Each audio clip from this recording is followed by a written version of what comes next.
Iya bener kaya mengkono.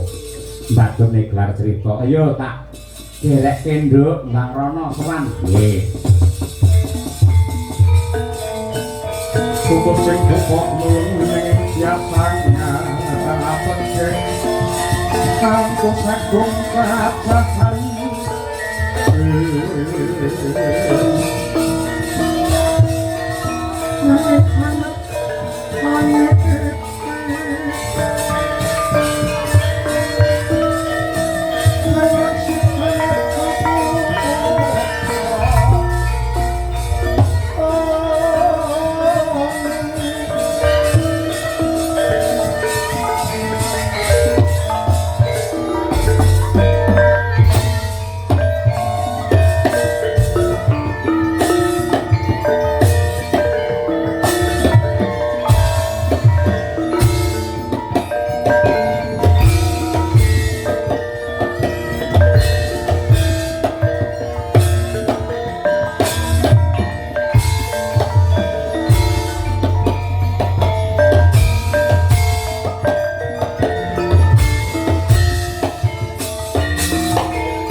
Korakraning arko kura kurnita rek ngakiri-kiri korek bumi prakempita padula mangambak udan tres warlan lesos sindung liwat magenturan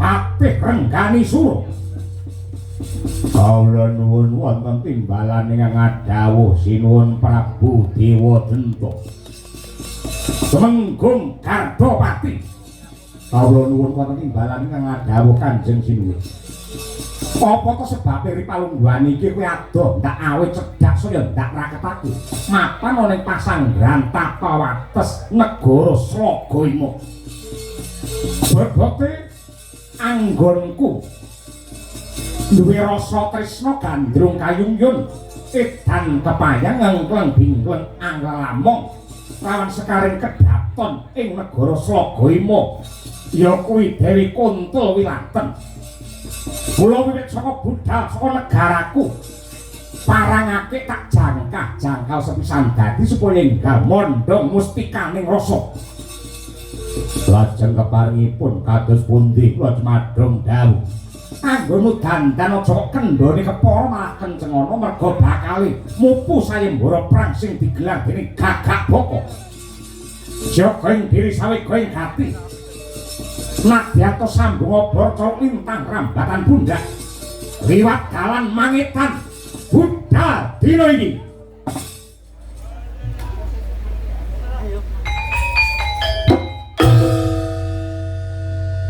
Jaga ing diri sawega ing ati. Restoaken dawuh tandya.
si penunggu patek nono penunggu apa dosane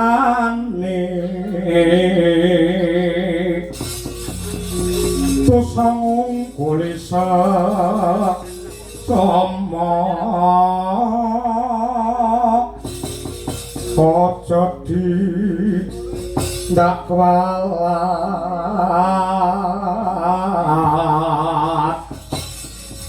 lagi yo bener kandamu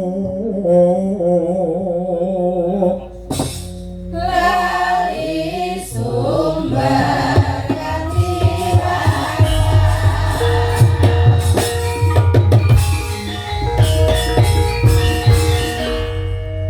pawongan bergagah ana sak ndhuwure blabar waja kenteng kawat alun-alun slogoimu aja nganti mati tanpa aran sapa kowe Gus putra Kanjeng Rama Janinraja. Jenengku Podang Binorean. Podang Binorean dasar para nyata. Kowe prajurit saka ngendi lan sapa kang dadi aran? Muri saka negara ing Parangake kesete sembanku Dewa Denta. Ripalungguhan iki yen kowe kena tak kandhani aku ngeman karo bagusmu, ngeman karo gantengmu. Tinimbang iki mengko dadi pengewan-ewan kowe mundura endi mbakyumu sing jenenge Kuntul Wilanten. Bakale dipondhong marang negaraku dadi garwa Prameswari Mukti Wibawa Nyakrawati Mbau Denduk. Apa ora melek mripatmu? Wis mebar wara-wara saka negara Slagawima.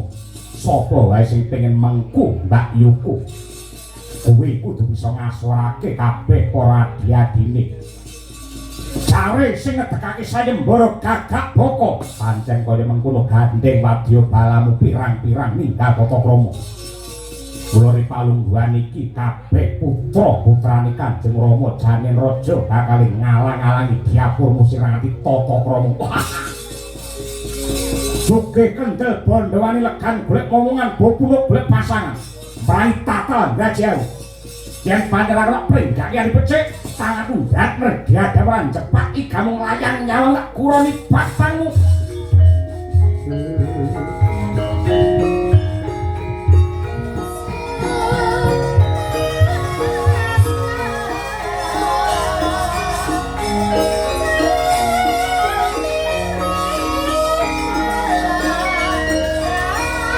Kusekang kurang dewokan di potong kelawatan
Putra Pandhawa Pratapati Wisaya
Greget waja nglintir kumbul sukawi ciling sabdo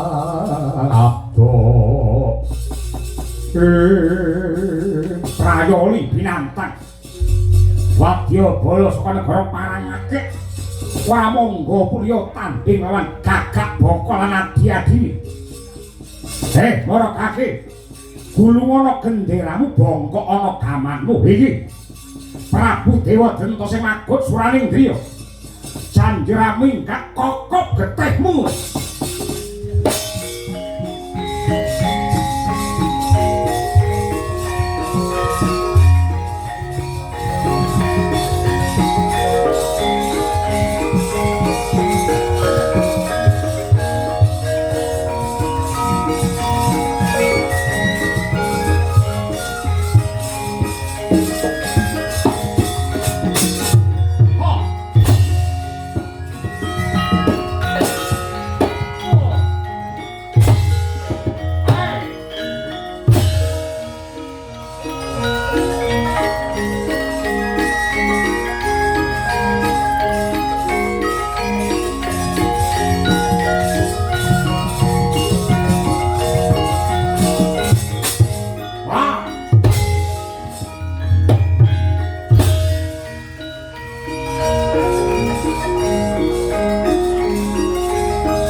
Lapya Mondor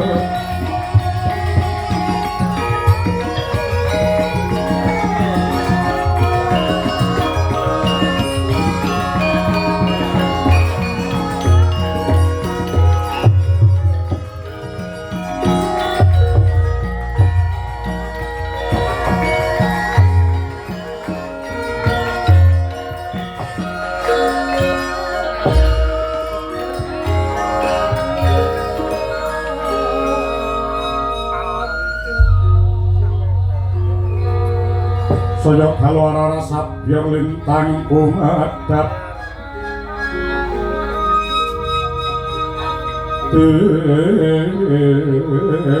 Desonyo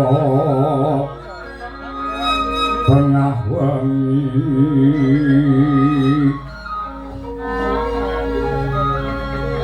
Umrang kandaning puspito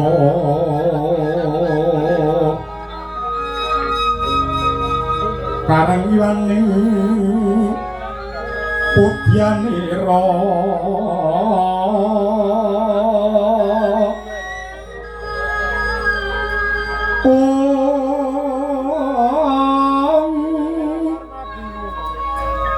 Sang Dwija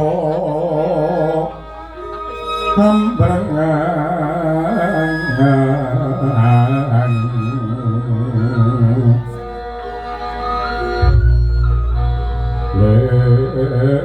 swaraning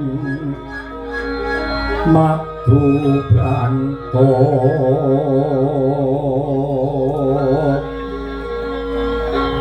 putrane warok guna seca asmarane masubaka aku sumingkon wae wingi jodoh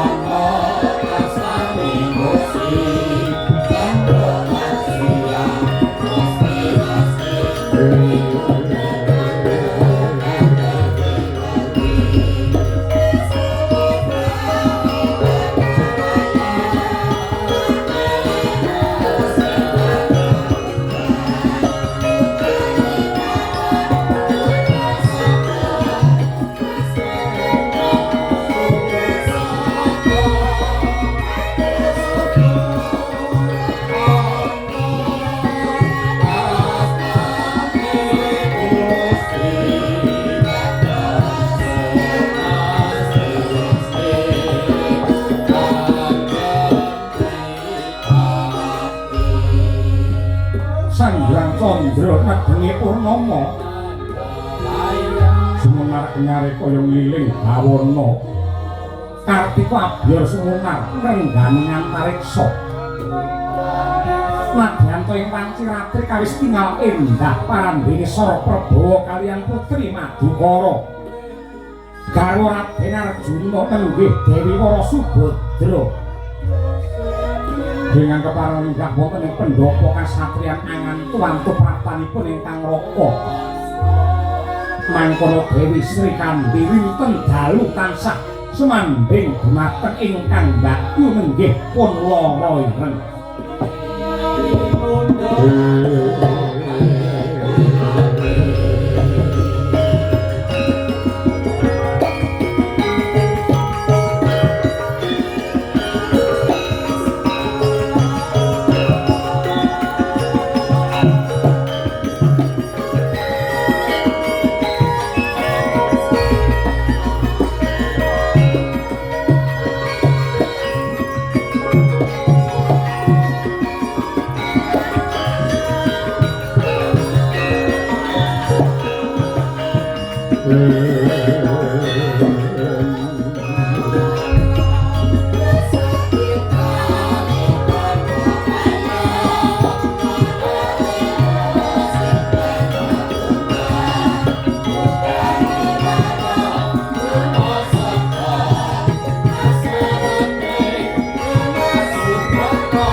Rama mati-mati Rohametri loso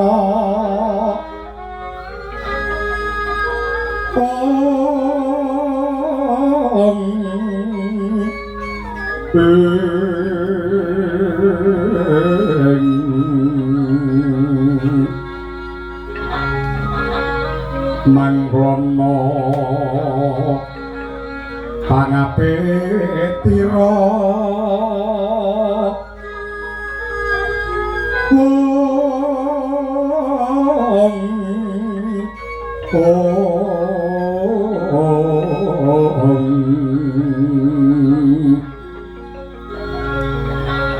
Gending marioneng Papane si Joko layar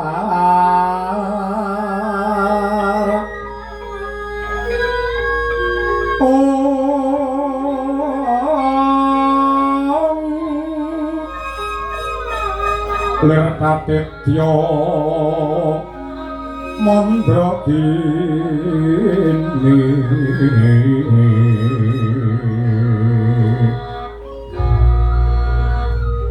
yo nontono papane si Joko layar mbok Sri Gading kayu sor kemuning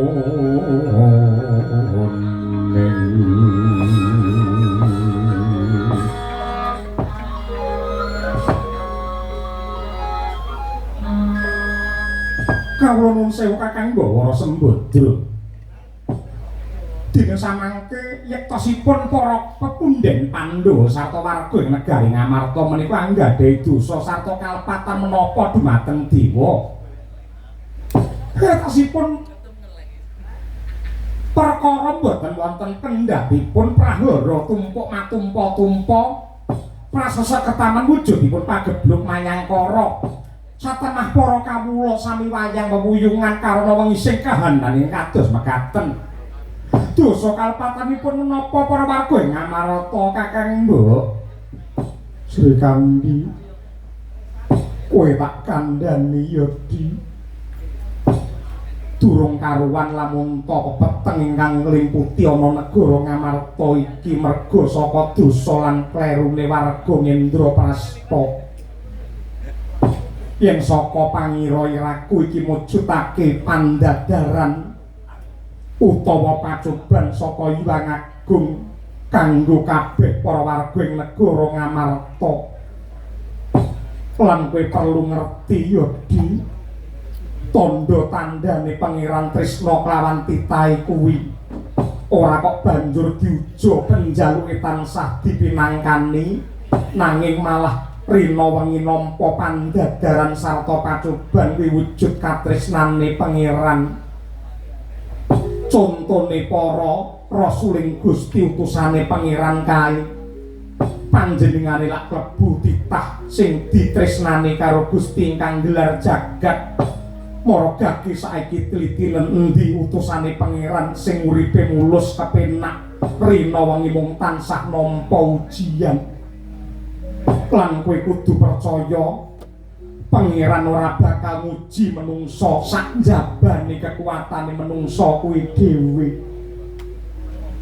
kejaba saka kuwi ngibarate bocah sekolah ana pawiyatan kae supaya saya pinter lan saya sregep anggone sinau mesti dianakake ujian pamriye bocah kuwi mau saya wasis lan bisa munggah ana tataran sing luwih dhuwur tanpa beda kaya emas kae bisane dadi gelang lan kalung kudu disangkling supaya bisa sumunar mencorong sakwise mengkono banjur diwangun tanpa beda kaya pusaka bisane landhep ya kudu diasah ning donya iki ora ana kebecikan tanpa pangorbanan bebasan jerbasuki mawa biya ngono kae kula kang mangkono rong perkara sing bisa ditindakake Srikandi menungsa mung diwenangake siji mbudidaya angka loro ndedonga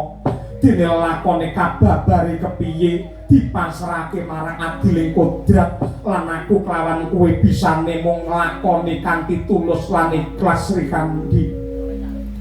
Kabar ingkang kula tampiri palungguhan samangke para punden Pandhawa tindak dumateng negari Slagayama mupu dumateng sayembara ingkang gelar dening Raden Gagak Baka. Ya semoga-moga kuwi bisa dadi lantaran waloyane negara Ngamarta. Nanging Kakang Mbok, syarat-syarat iki kedadipun wujud sasampunipun para Pandhawa mangke saged ngunduraken Gagak Baka. Menika kedah amala krami dumateng sekare kedaton ing gending pitunenggih. Ing dados mustikaning para ratu ing ripalungguhan samangke sami edan kepayang kedadipun palakrama kaliyan Narendra Agung negari Ngamarta nenggih Koko Prabu Puntadewa. Monggo panjenenganipun menika sangat anggenipun setya lan tresna dumateng Kakang Mbok Drupadi. Mokal lan boten tinemu alam menawi Sinuhun Prabu Puntadewa kersa anglanggati dumateng lampahan menika. Anggonmu nyawang aja nganggo netra walaka. Anggonmu ngatekake aja mung nganggo pangrungu ingkang wadhah. Lelakon iki ora kena kinaya ngapa kabeh sinandi dening gaiping Gusti. Mula bisane ya mung nliti kanthi permati. Nadyan ta upamane Sinuhun Puntadewa malakrama marang Dewi Kuntul Wilanten. Wilak tata gelar nanging tata batine kepiye kuwi isih disingitake dening adiling lelakon Srikandi.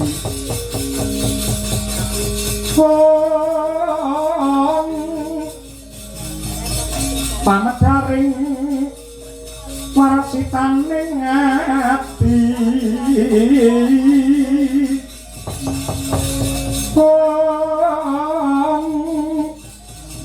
Sumantaka kang niru pujangga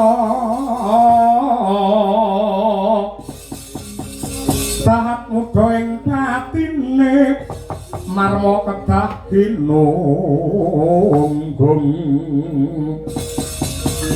pangrup yen ngesami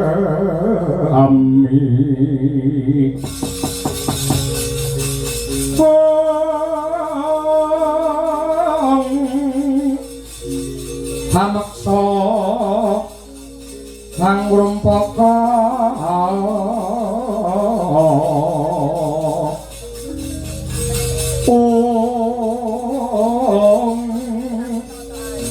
basa kang kelantur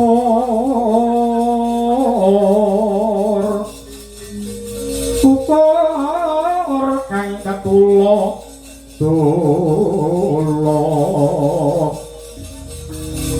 Sinalatan rinuruh lawan ririh mrih padhanging sasmita mrih padhanging sasmita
Lopo kurang guling Galingo solak jatmiko Yen wacono kudu manis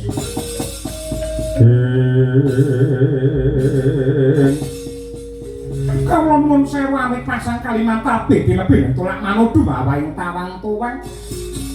Kowe ingkang Cumantaka sowan wonten ing kasatriyan Madukara mriki sembah pangabekti kula mawantu-wantu kunjuk Raden Ayu. Mbak Tampa tiba sepadha-padha. Ora kok jeneng kami tambuh nanging dasare durung weruh kowe iki sapa lan saka ngendi. Tiba tepangaken kula menika saking negari Guwa Barong. Kadanganipun Koko Prabu Jata Gimbal dene nami kula pun Jata Gini. Jata Gini kasinggihan Raden Ayu sing ngandika ingkang awewangi Dewi Wara Sembadra. Iya pancen kepara nyata. Ingkang wonten inggih menika batu-batu Dewi Wara Sri Huning. Sri Kandi lambine waton jeplak anggriyahe Grimedi. Angel biasa ngono. Namun duka to ya ampun ya kleru niku lumrah jenenge mangane kecer ngono. Marene ya gedhe. Sanjurana wigati apa ni kowe teko kene ni. Batu-batu bane kerangin lho.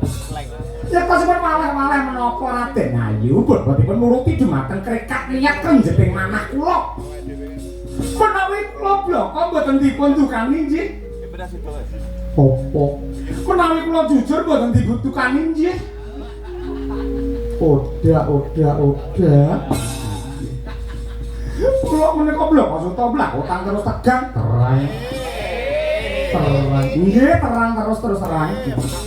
Kula menika kedanan kaliyan ingkang garwa nenggipun Raden Janaka. Kula menika gandrung kayuyung kali Raden Janaka. Yektosipun sampun kula kendhaleni nepsu kula supados mboten mberung kados mekaten. Kula nggih ngurmasi wujud kula buta wadon kadhi mekaten nanging mboten saged pinambeng raos sing manah kula kepengin suwita ngaos pepadanipun Sang Danan Jaya. Nuwun palilah dumateng Paduka Raden Ayu mboten ketang sedalu kula kepengin bubuk kaliyan Raden Janaka Raden Ayu.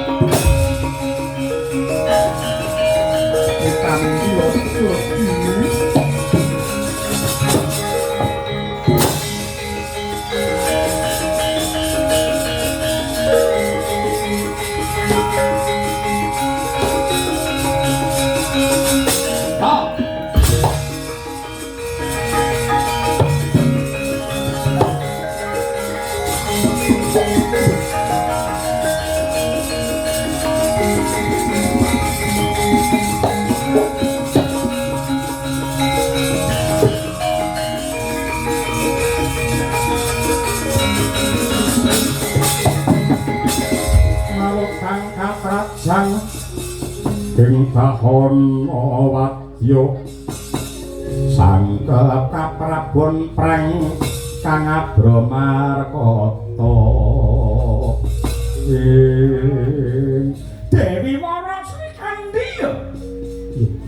dasar para nyata gapure Jata Gini ya Jata Gini apa kowe nesu karo aku ngopo aku lagi pitung karo Dewi Wara Sembadra ya gene ngerti kowe njambak karo rambutku. Aku yang ngumut tanjembleng sendeng ngata Raden Janaka cakrak gantenge kaya mengkono. Parandine duwe bojo pirang-pirang kok ana sing wujude kaya Sri Kandi. Ya ampun, bokonge tepos. Beda karo bokongku ya jedun. Tepos, jedun. Tepos, jedun, tung ketaplak tepos. Lambene ora. Sing ngasaken Raden Janaka piyayi lanang jagat lancuring madya padha kaya ngono ya, nggih dada lurus kaya ngono. Sawangan ya iki, sawangan iki wawak kaya ngene iki. Nengker gading kaya ngene iki. Nggih sawangan payudomaku. Domo. Gumon karo panjenengan Raden ning Janaka ya milih bojo kaya ngene iki ya, Rok. Rasakaken rembug, rasakaken bener sing tanpa gila. Anggenmu murang tata teka ning Madukara kene ngarep mbabupet banyu benik. Kowe iki lunga apa ora? Lunga piye? Tepos. Sewek. Tepos. Tunggu tapak sewek. Sama susuku salah. Suntik kiwatak mulai disisih. Ora minggat kraus tenan. Ayo ngejak geger ayo.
Elek-eleke wong wedok lamun to tukaran padha wetoke wedoke rebutan lanangan. Wong ning donya wong lanang digelar pirang-pirang. Kok mesti kanca itu kanca rebut kanca lan liya-liyane. Kaya donya ki ambane mung sak kathok kolor. Ojo slileren mesake sowan benmuni.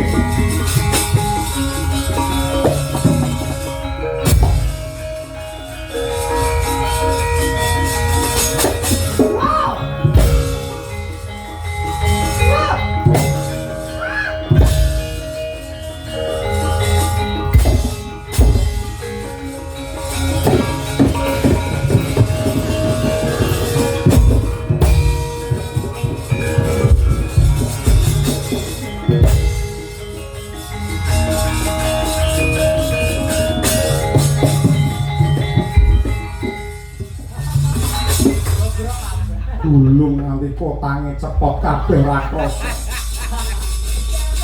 Kaya ngono kuwi. Srikandhi aja ya iya. Ayo.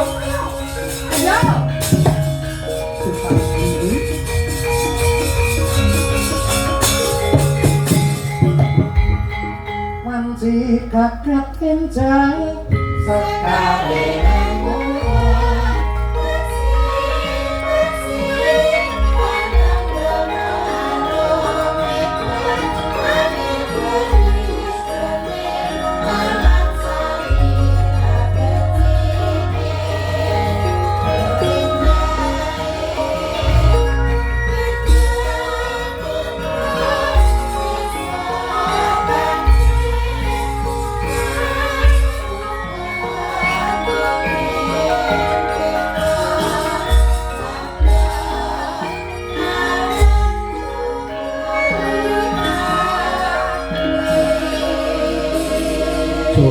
Gini. Wonten kawula Raden Ayiwara Sembadra. Aku sing njalukke pangapura tumrap patrape adiku Sri Kandi. Injih, mboten dados menapa nggih. Kowe tresna tenan karo Pangeran Arjuna. Yo, tresna kena sudra kula menika. Lahir batin, yo lahir batin. Lah jenengan niku piye putri sing trima kalih garwa Raden Janaka menika rabi ping 17 tindakan kendelan kewala. Niku janjane tenan apa ngempet lho? Temenanan. Pancen Raden Arjuna ki mung ora dadi darbeke Sembadra ning darbeke wong sak donya. Lan kowe tak kandhani anane Raden Janaka bola-bali rabi kaya ora kok nuruti nafsu ning ya kaya ngono kuwi carane untuk penyelamatan terhadap wanita. Pegel gemes ngoten lho. Ngapa nih ngaki? Kula menika mboten ketadipun dadosaken garwa niku mboten gandhe. Kula menika negara buta sak negarane antaripun buta tok. Rombongan napa buta kawitan nggih buta sedaya. Ngono nggih. Kula pengen gadah tedak turun saking Raden Janaka mboten kirang siji ngoten wonten satriya ingkang bagus ngoten lajeng kula lairaken tembe dados ratu wonten negari Kuling Guwa Barong. Iya, yen ngono tak pinangkane. Lho, caranipun yen wujudmu kaya mengkono. Nggih. Menawa dhisik to.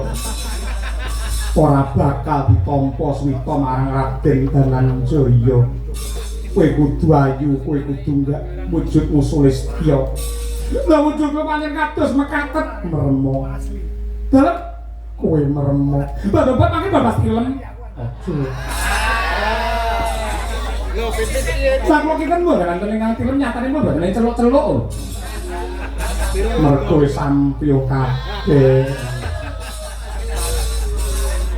Kowe meremo karo nyuwuna marang Purbane Hyang Agung njajal tak sunke ana ngarsaning Gusti kowe yen wujudmu memper kaya Sembadra bakal iso ditampa paswitanmu marang Raden Janaka.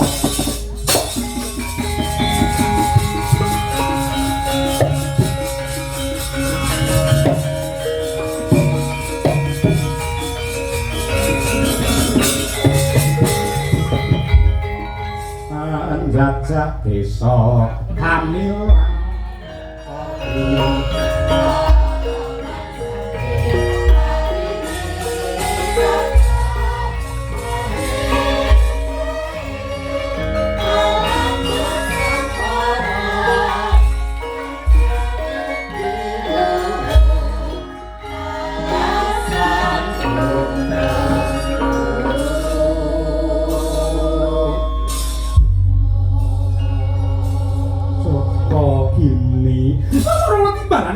Raden Ayu wujudmu wis kaya ngono mbok suarane ditata kanthi becik ketitik ala ketara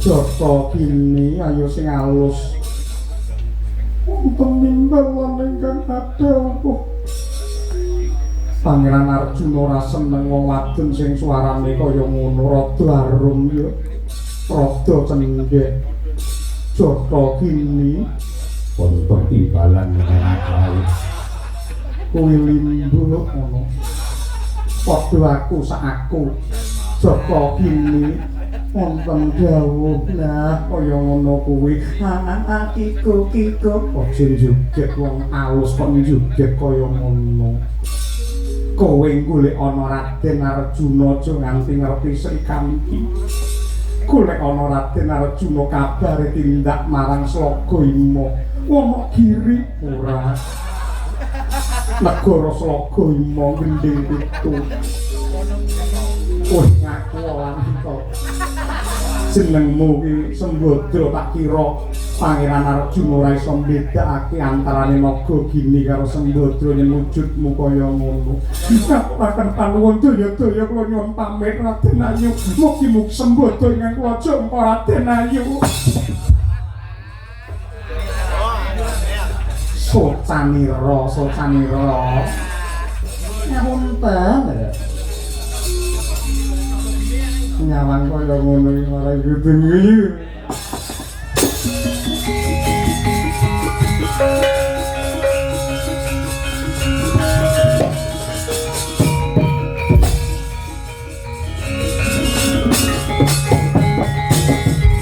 Ngetan parane sang Joko ini Denyong upaya mateng jejantunging rasa nengge Raden Arjuna mangkono yektine gawe horak dedek ing jagat weh bebawa gara-gara Jawiwetan.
Wanci magrib ndang sembahyang menyang kali nyangki ngotimbo mumpung sih urip nanggap wayang so yen mati munggah suwarga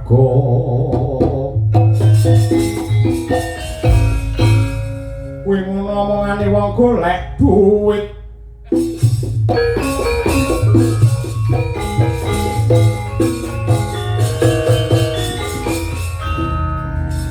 Duli mangke.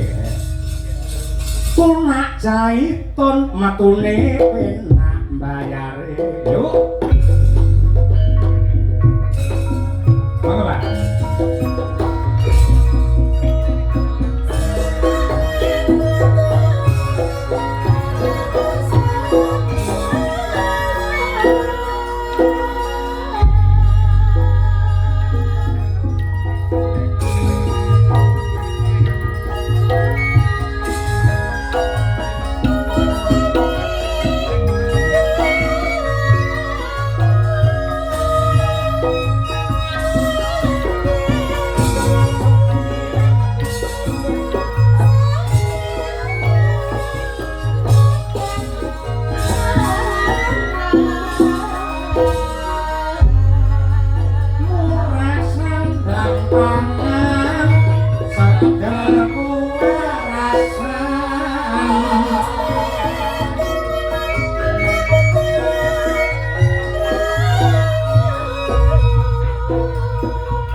Pedhot sak bedor ya seneng, cak bawa ya seneng.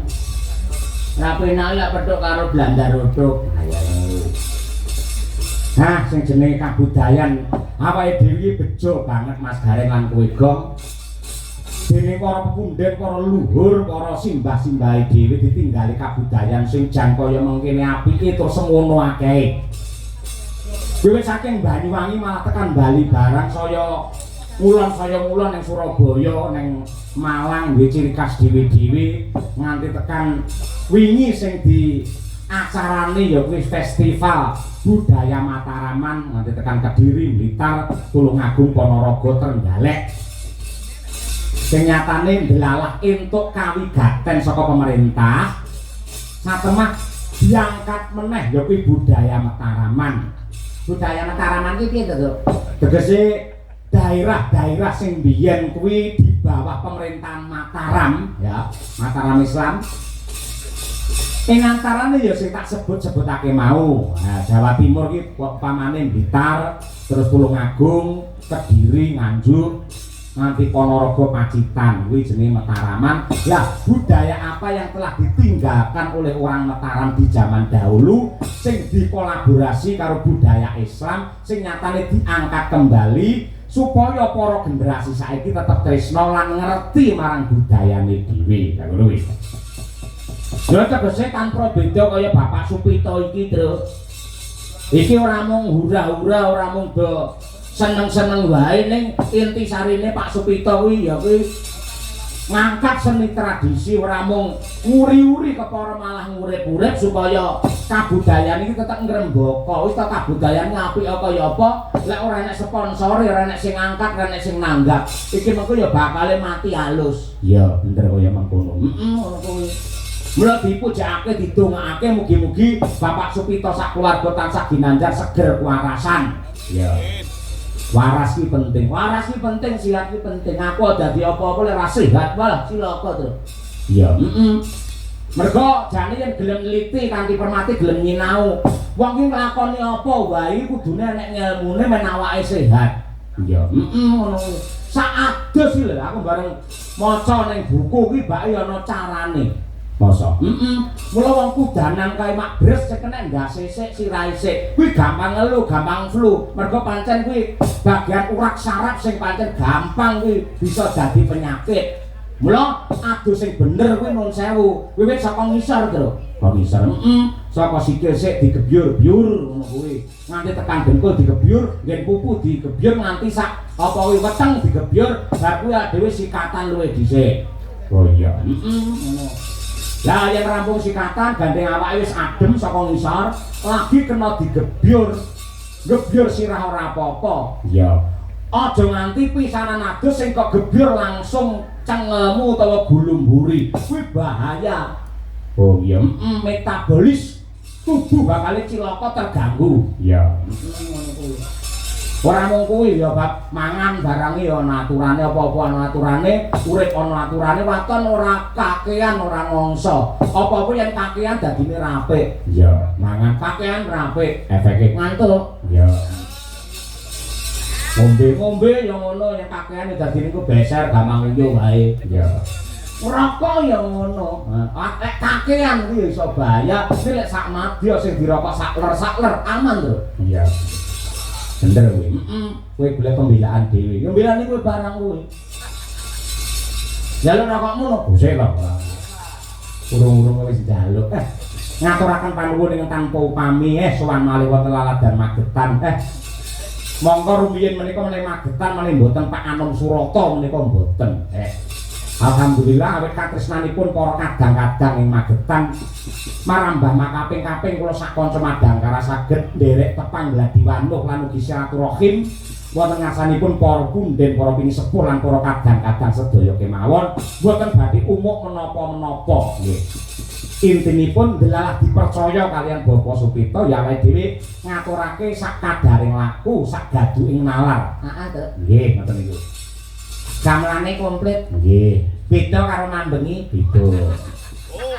Lek nata debok barang apik iki. Ayo. Mambengi iso ditumpuk lho, ayo. Dilene ben ora. Ora dileke, ayo. Ben ngono ae, ayo. So tak omong lek Pak Mbah Supron iki tumpuke 3 ayo ngono. Ora kena nggih mayang ora Hirman CS. Heeh. Mula pepetingane sari-sarine peniti sing ngelaku kabeh iki. Masa mungkin ku ngomong Blitar peneliti 12-15 enek didum akhirnya terus diseleksi siji-siji sing lulus melu Madangkara ya 3 kuwi ya trio kuwi Pak Gembut, Pak Ji, Pak Nur kuwi nabian wong 3 le toto-toto cuka cakut terbinas terampil cepet ki ya mergo kabeh enek sing ngiren ora gelem dewange malah nesu nah tenan kuwi ditambahi Pak Nur mesake tambahi wong siji ora gelem terus iya lah sing ra ngerti lek dikira aku wah mesake penelitine goro 3. Kok pancen wonge ditambahi ora gelem kok. Iya, ngene bayarane ditambahi gelem doan kuwi.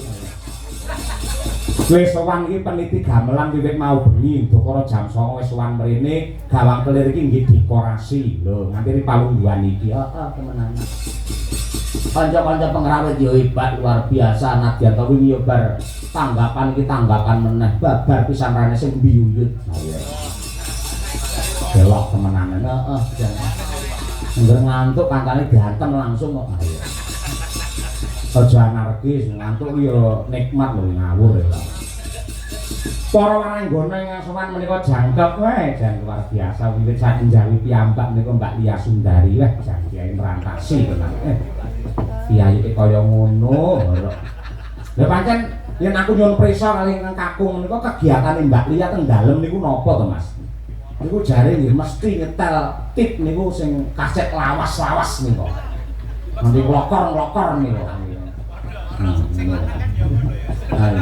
Kaya kabeh karep babagan sing semu-semu ngono eloke kaya ngono kuwi.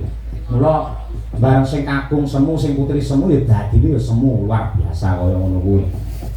Wara ya kaya ora ndayani modele lambene mboten mengon kok ya metu suarane. Lah niku sing hebat niku. Anggere tanpa kencan terus klenengan kanca-kanca lur ngetokke apa nu plowerok. Mripate ki wong blerok ngiwas sing tengen nengen. Ayo kenjeran ayo ngono. Tujune ana Mbak Un Febriandari. Ayo. Kuwi ayo luar biasa. Rene Mbak Un piye iki mau bungkam 1000 bahasa. Lho, kanca-kanca wis ndene-ndene iso kabeh. Mung ki mau garapane pancen solis tunggal ngono. Tunggal lho iya ora. Ngono kuwi mula Mbak Un. Lah liyane do gedabukan golek buku. Lho ngono kuwi buku sing arepe garapan selanjutnya ngono lho kok ora. Nutupi. Pandane kaplok ngono tandane tenan kok ora. Angka kalih menika ingkang anteng jatmika kaya golek kencana wiwit sonten kala wau. Prasasar kaya candhi mendut kangge niken kendelan kewala. Melenak mlenuk mendak mendut gak tau. Mbak Tri Astuti Retnawati saking Ngawi piyanggih kaya ngono.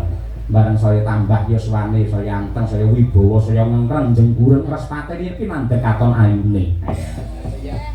Luar biasa. Ingkang nembe rampung ogo-ogo irung menika Bugesi Rahayu. Roh kaya ngono kuwi. Kuwi adate anggere ogo-ogo irung ngono bareng ngene terus dingenekne lho. Krutuk ngono. Iya. Iki tenan, jenenge wong dhewe-dhewe kok. Iya. Lu dilekne ya ora kena. Jane ora nek apa maneh tetep diplintiri. Iya. Aku tau diplintir. Aduh ngono kuwi. Ora senengane.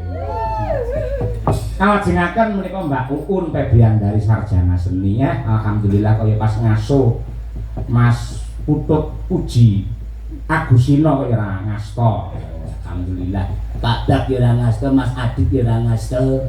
Putrane dhewe Mas Sindu kaya ora ngasta pas prei. Ya, mula ya nyang kuyung karo Madangkara men ora pedhot anggene pas seduluran suatu saat yen wilayah Madiun, yen wilayah Ponorogo napa Magetan sing bisa terjangkau waton ora mbarengi karo sinar Baskara.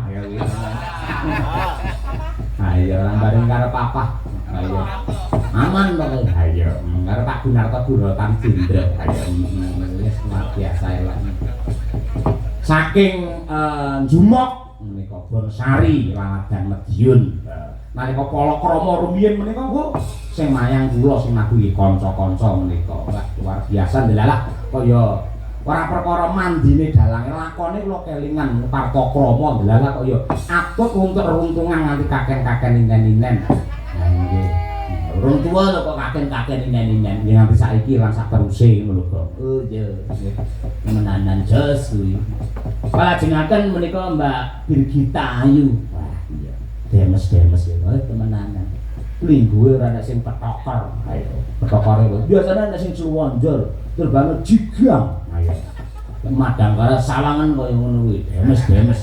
Di depan apa kuwi di depane nggen singen iki resik rene apa-apane. Lah jajane kek mburi leboke tas.